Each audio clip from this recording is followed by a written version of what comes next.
Suspect na ang turing ng Department of Justice kina Atong Ang at Gretchen Barreto sa kaso ng mga nawawalang sabongero. Si Barreto, makikipag-ugnayan daw kapag handa na siya. Mari namang itinanggi ni Ang na may kinalaman siya sa pagkawala ng mga sabongero. Balitang hatid ni Emil Sumangin. Wala kami kinalaman lahat dyan. Malalaman nyo rin ang totoo. Mariin ang pagtanggi ng negosyanteng si Charlie Atong Ang na may kinalaman siya sa kaso ng mga nawawalang sabongero. Nagtungo siya sa Mandaluyong Prosecutor's Office at naghain ng reklamo laban kay alias Totoy na si Julie Dondon Patidongan at isang Alan Bantiles o Mr. Brown. Si Patidongan ang nagpangalan kay Ang at sa dalawang iba pa bilang mastermind umano sa pagkawala ng mga sabongero. Lahat ng grupo namin, mga desenteng tao yan. Ang hilig lang namin, sabong lang. Tingnan nyo pagkatao niya, pagkatao namin lahat. Wala naman kami history na pumapatay ng tao. Itinanggi rin ni Ang ang alegasyon ni Patidongan na sinubukan niya itong suhulan ng 300 million pesos.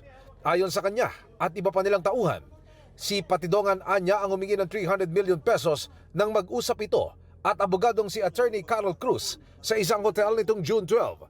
Sabi ni Cruz, ito ang dahilan kaya sila naghanda ng affidavit of recantation. Sabihin daw para makonbinsi ko siya na magbigay na lang ng 300. Kung may discount man, bahala na silang mag-usap.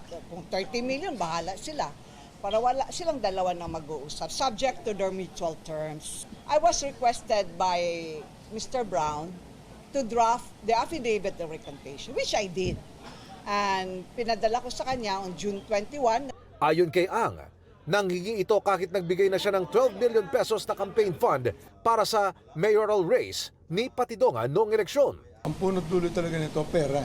Hinihingan ako ng 300 million para ibigay daw, para wag daw ko idamay doon sa kaso nila. Kasi sila ang may kaso, hindi naman ako eh. Sinabi sa akin ni Brown, para maayos daw yan, bigyan ko ng 300 million. Kaya namura ko doon nagsimula.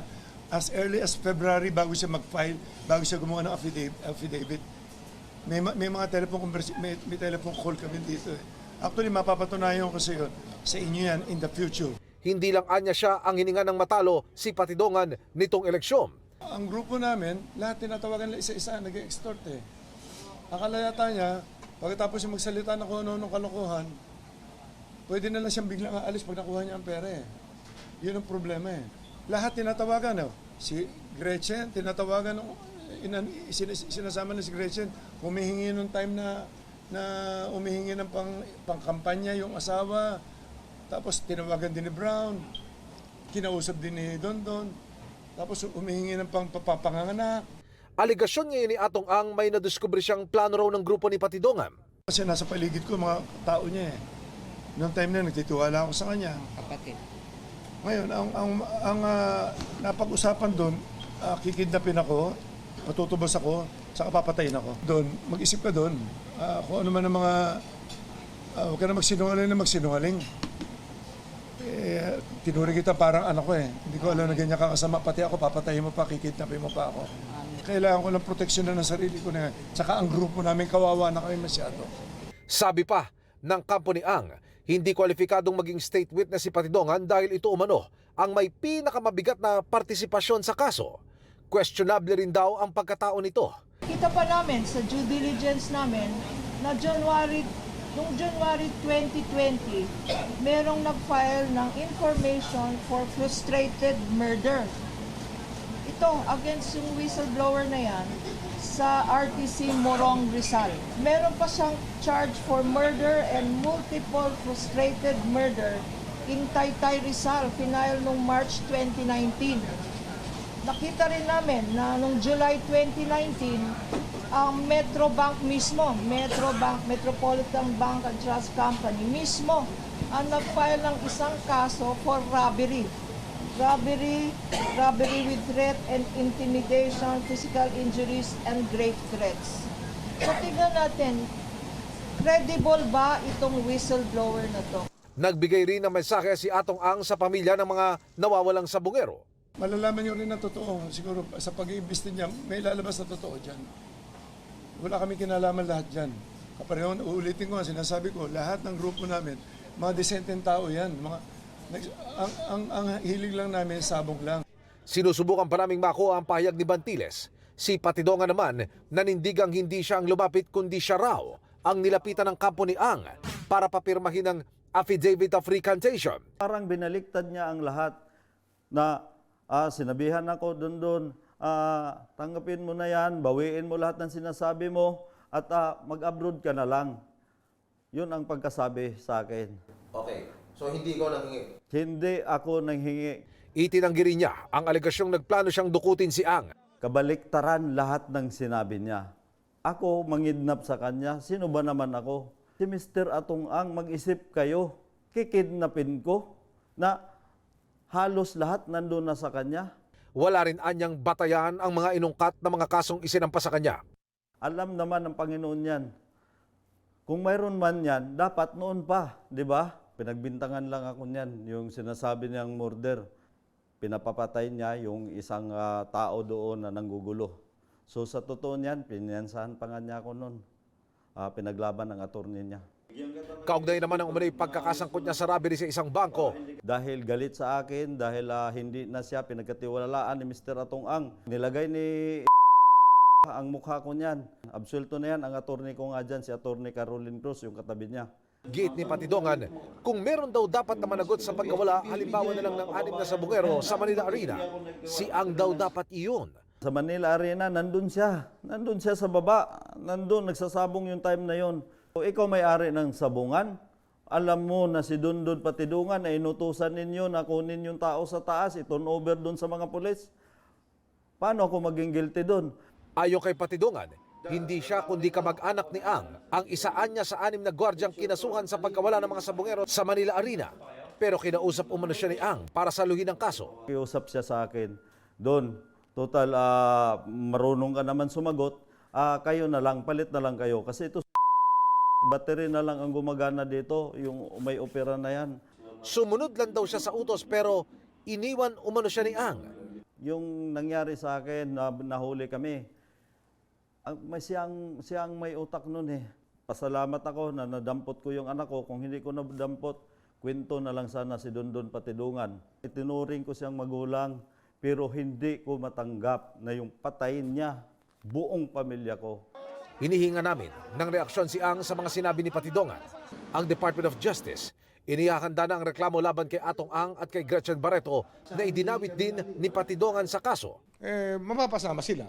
Kasi nga, pinangalanan sila, then we will have to include them as suspects. So how soon daw po ma-file na ng formal case si Atong at si Gretchen Barreto, given na napangalanan na po sila? Sooner than later. It will happen. I-evaluate yan ng fiscals, ang ating group of fiscals who will be assigned to evaluate all the evidence so that we will know what cases to file properly. Sa isang text message, sinabi ng abogado ni Ang na si Attorney Lorna Capunan na dati nang itinatanggi ng kanyang kliyente na may kinalaman ito sa mga nawawalang sabungero. Ayon pa kay Capunan, hindi rin daw isang criminal o mastermind si Ang. Handa raw itong humarap sa investigasyon para malaman ang mga tunay na salarin at mabigyan ng closure ang mga pamilya ng biktima. Sabi naman ni Barreto sa GMA Integrated News, makikipag-ugnayan siya kapag handa na siya at ang kanyang kampo. Ayon naman sa National Police Commissioner NAPOLCOM, matapos mag-imbestiga, ay meron na raw silang listahan ng mga pulis na idinadawit ni Patidongan. Ipapatawag daw sila para humarap sa administrative investigation. Hindi kami bulag. Alam namin kung saan patungo ang investigasyon. Targeted ang aming investigation. Pag sinabi niyo targeted, may mga pangalan na kayo? I will not lie to you. We know the names. However, I cannot disclose it to you as of now. Emil Sumangil, nagbabalita para sa GMA Integrated News. Abisala mga mare at pare, tuloy ang Encantadia Fever this Friday. Marami ang napabilib sa bagong music collaboration ni Pirena Glyza de Castro at katutubong diva Bayang Barrios na OG singer ng theme song ng Kapuso series.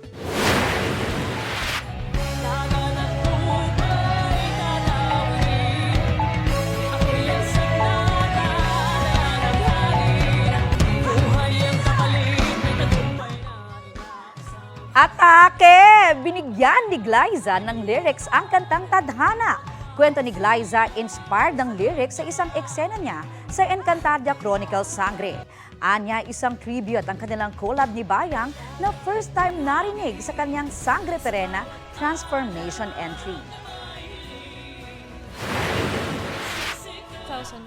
2016, ang naririnig lang natin lagi is uwe, uwe. Tapos ano lang siya, in-explain siya sa akin ni Miss Bayang kung ano yung story behind it.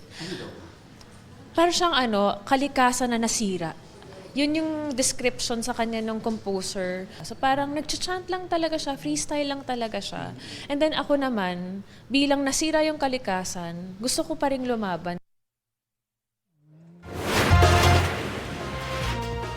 Dahan-dahang binuksan ng lalaki nga ng gate at saka pumasok sa isang compound sa Calasiao, Pangasinan. Makikitang palakad-lakad at nagmamasid siya sa loob. Hindi na nahagip ng CCTV pero nilooban umano ng lalaki ang isang apartment doon. Posible raw na dumaan ng lalaki sa maliit na bintana. Ayon sa pulisya, naaktuhan ng may-ari na nasa loob ng bahay ang suspect na agad daw tumakbo paalis. Nasa kustodiya na ng pulisya ang 32 anyos na lalaking person with disability. Hindi siya nakuhanan ng pahayag dahil hindi nakarinig o hindi makarinig at hindi makapagsalita. Nasunog ang isang bahay sa barangay Bahay Toro sa Quezon City. May apela ang mga nakatira roon sa lokal na pamahalaan. Ang mainit na balita hatid ni James Agustin. Nagangalit na apoy ang sumiklab sa bahaging ito ng Mindanao Avenue, Corner Catlea Extension sa barangay Bahay Toro, Quezon City. Bandang 3:00 sa madaling araw kanina. Ayon sa Quezon City Fire District, umabot ng halos 10 minuto bago tuluyang naapula ang apoy, kaya wala ng alarma na itinasa mga otoridad. 7 fire truck ang rumisponde sa insidente. Natupok ang isang bahay. Inalam pa ng BFP ang sanhi ng apoy. Kwento ng nasunugang residente, nagising na lang siya na malaki na ang apoy. Narinig ko na lang po na marami na pong nagsisigawan, tapos naamoy ko na po yung usok ng apoy po. So ayun po, ang bilis po kumalat nung nakalabas po kami. Maliit pa po siya, tapos ang bilis po lumiyab kasi kahinga po yung bahay namin. Nananawagan siya ng tulong lalo pat walang nailigtas na gamit ng kanilang pamilya. Hindi po namin alam paano po kayo mag-uumpisa ulit kasi wala rin po kaming naisalba kahit ano pong mga gamit po namin talaga. Ang nasunog na bahay matatagpuan sa isang compound na binakuran na ng mga yero noong nakaraang taon. May mga nagbabantay na rin security guard. Sabi ng ilang residente, June 18 pa sila hindi pinapayagan na makabalik sa kanilang mga bahay. Ang ilan sa kanila 3 dekada na raw naninirahan sa lugar. Yun daw ang protocol nila ng yung agency nila na bawal lang magpapasok ng tao. Pero pag nasa loob ka, pwede kang lumabas, pero hindi ka na pwedeng pumasok. Lilipat na lang siguro kung talagang may papel sila na mapapakita sa amin. Sa ngayon, 3 pamilya pa ang nasa compound na mahigit 2 linggo nang hindi lumalabas. Ang ilang gamit iniaabot na lang sa pader. Ayon sa isang residente, ilang beses na silang humingi ng tulong sa lokal na pamahalaan. Pag lumabas po kami, hindi na kami makakabalik dito. Wawasakin na lang yung bahay namin.